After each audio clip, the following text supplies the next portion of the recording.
अस्सलाम वालेकुम नाजरीन, मैं वानी फातिमा तेलंगाना न्यूज़ टुडे में आप सबका खैर मकदम है। आइए नजर डालते हैं आज के अहम सुर्खियों पर। मरकज 138 बेटिंग ऐप्स चीनी लिंक्स के साथ 94 खर्च देने वाली ऐप्स पर पाबंदी लगाएगा। हैदराबाद में धमाकों की साजिश का केस तहकीकात नेशनल इन्वेस्टिगेशन एजेंसी के हवाले।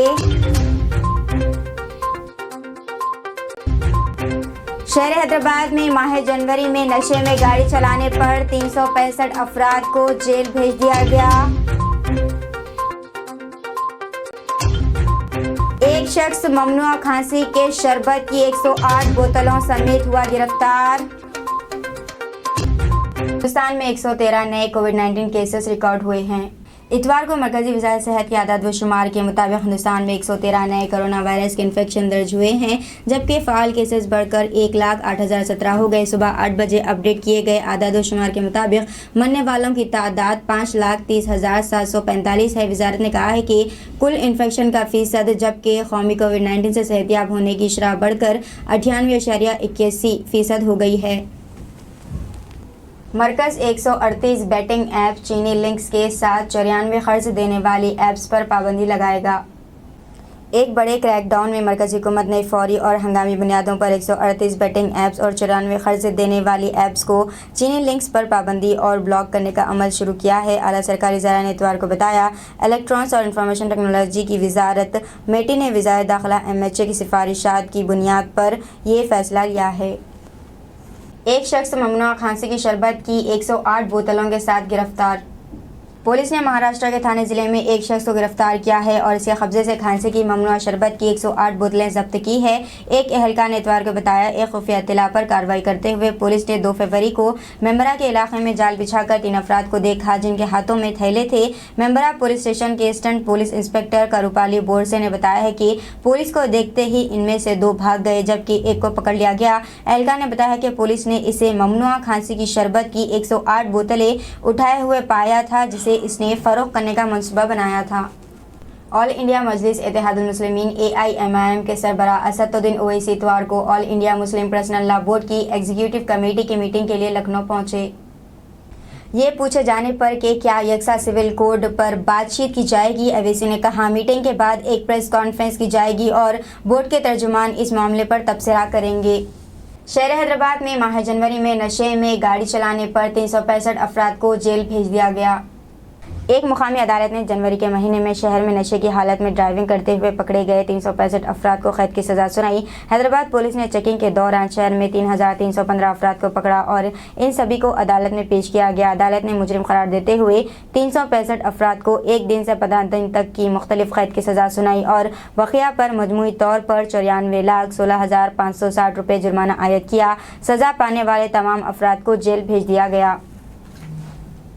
रूस और यूक्रेन के दरमियान कैदियों के तबादले में तकरीबन 200 फौजियों को रिहा किया गया। रूस और यूक्रेन के दरमियान ताज़ा कैदियों के तबादले के बाद दर्जनों फौजियों को रिहा कर दिया गया है। दोनों इतराफ़ के अहदेदारों ने हफ्ते को इसकी तस्दीक की। यूक्रेन के सदर दफ्तर के सरबराह आंद्रे इर्मिक ने एक टेलीग्राम पोस्ट में कहा है कि 116 यूक्रेनी वतन वापस पहुंच चुके हैं, जबकि रूस की सरकारी खबरी एजेंसी TASS ने कहा है कि 63 रूसी फौजियों को रिहा कर दिया गया है। आज़ाद हिंदुस्तान में किसी लीडर ने वो नहीं किया जो KCR ने किया है, KTR का बयान। बीजेपी की तकसीम की सियासत और सरमायादारी की पॉलिसियों के खिलाफ तनकीद करते हुए वजीर IT मिनिस्टर KT रामाराव ने कहा है कि तेलंगाना अपनी जामे मरबूत और जामे तरक्की के लिए कौम के लिए एक रोल मॉडल है। हफ्ते को कानून साज़ असम्बली में गवर्नर के खिताब पर शुक्रिया की तहरीक पर तकरीबन 2 घंटे तक बहस के दौरान रियासती वज़ीर ने कहा है कि पूरी कौम तेलंगाना की तरफ देख रही है और लोग चीफ मिनिस्टर के चंद्रशेखर राव की तरफ, इनकी क़यादत की तरफ देख रहे हैं। हिंदुस्तान की आज़ादी के 75 सालों में किसी दूसरे रहनुमा ने ज़राअत के शोबे में की तरक्की के लिए इतनी कोशिशें नहीं की जितनी चीफ मिनिस्टर ने की।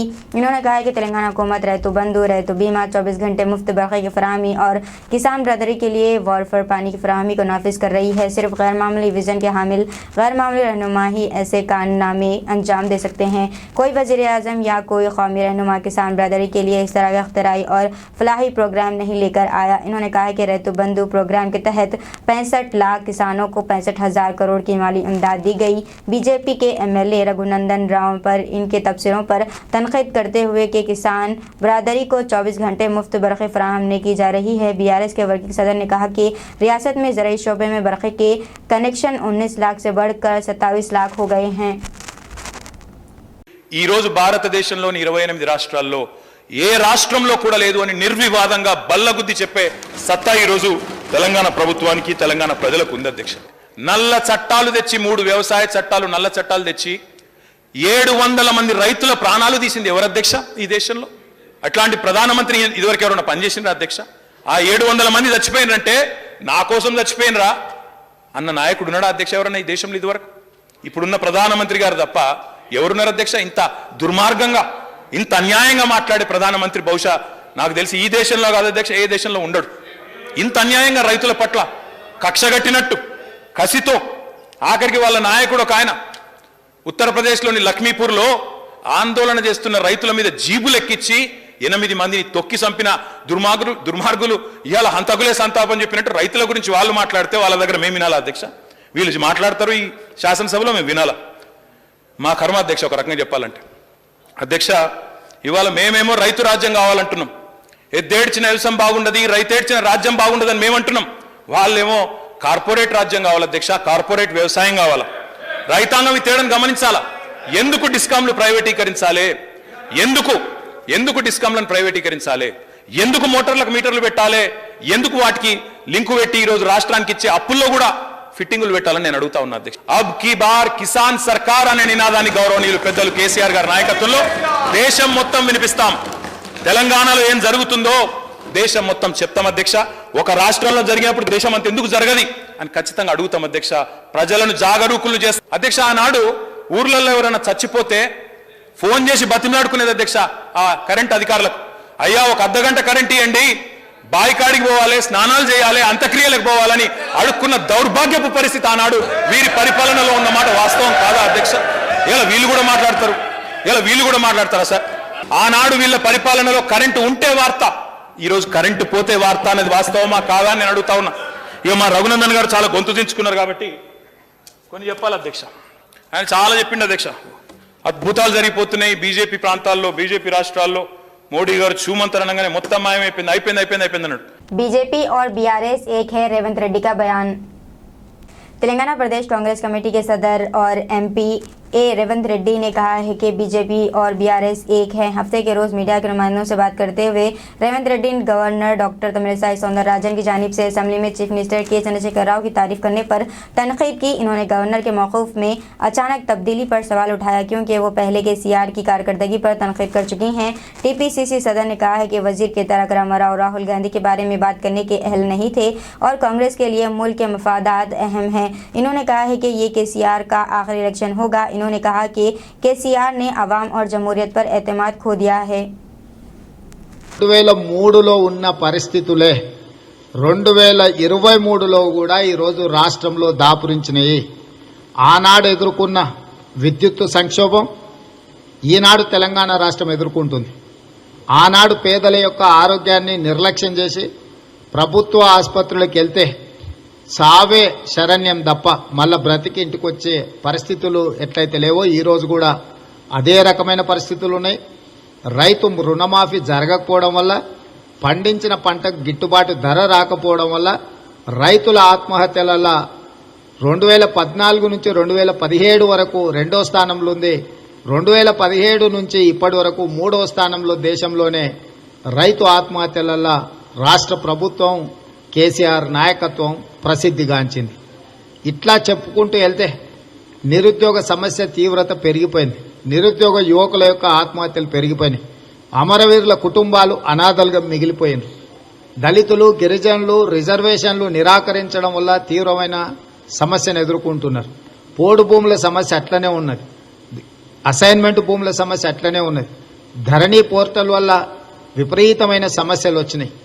ఇట్లా 2003 రాష్ట్రము ఈ ప్రాంత ప్రజలు ఏ రకమైన సంక్షోభాన్ని ఎదుర్కొన్నారో ఈ రోజు కూడా అదే రకమైన సంక్షోభాన్ని ప్రజలు ఎదుర్కొంటున్నారు. కాబట్టి మేము మొదటి నుంచి చెప్తూనే ఉన్నాం, బీజేపీ TRS రెండు ఒకే తానులోని ముక్కలు. వ్యూహాత్మకంగా వాళ్ళిద్దరూ ఒకరినొకరు తిట్టుకున్నట్టుగా, ఒకరి మీద ఒకరు విమర్శలు చేసుకుంటున్నట్టుగా నాటకాలకు తెరలేపినరు. ఈ నాటకాలకు వేదికగా రాజ్ భవన్, ప్రగతి భవన్ను వేదికగా వాడుకున్నారు. కానీ నిన్నటి గవర్నర్ గారి ప్రసంగంతో రాజ్ భవన్, ప్రగతి భవన్ యొక్క అలాయ్ బలాయ్ కార్యక్రమాన్ని మనం స్పష్టంగా చూసినాము. గవర్నర్ గారు పచ్చి అబద్ధాలతో చంద్రశేఖరరావు గారిని పొగిడే కార్యక్రమం చేపట్టినరు. చంద్రశేఖరరావు గారి యొక్క వైఫల్యాలను కప్పిపుచ్చుకోవడానికి గవర్నర్ గారు బ్రాండ్ అంబాసిడర్గా మారి అబద్ధాలను ప్రచారం చేసినరు. तेलंगाना के निजामाबाद और महाराष्ट्र के हंगोली में जलजले के झटके। ये झटके इतवार को निजामाबाद के शुमाल मगरबी हिस्से और हंगोली में महसूस किए गए। नेशनल सेंटर फॉर सेस्मोलॉजी के मरकज़ के मुताबिक इसका मरकज़ ज़मीन से 5 किलोमीटर अंदर रहा। ये झटके सुबह 8:12 पर महसूस किए गए। पाकिस्तान के साबिक़ सदर जनरल परवेज़ मुशर्रफ का इंतकाल। पाकिस्तान के साबिक़ सदर जनरल परवेज़ मुशर्रफ इंतकाल कर गए। मुकामी मीडिया ने ये इत्तला दी। वो मुत्तहदा अरब अमारात के अमेरिकन अस्पताल में ज़ेर इलाज थे। पाकिस्तानी मीडिया रिपोर्ट्स के मुताबिक वो अमाइलोइडोसिस के मरीज़ में मुब्तला थे।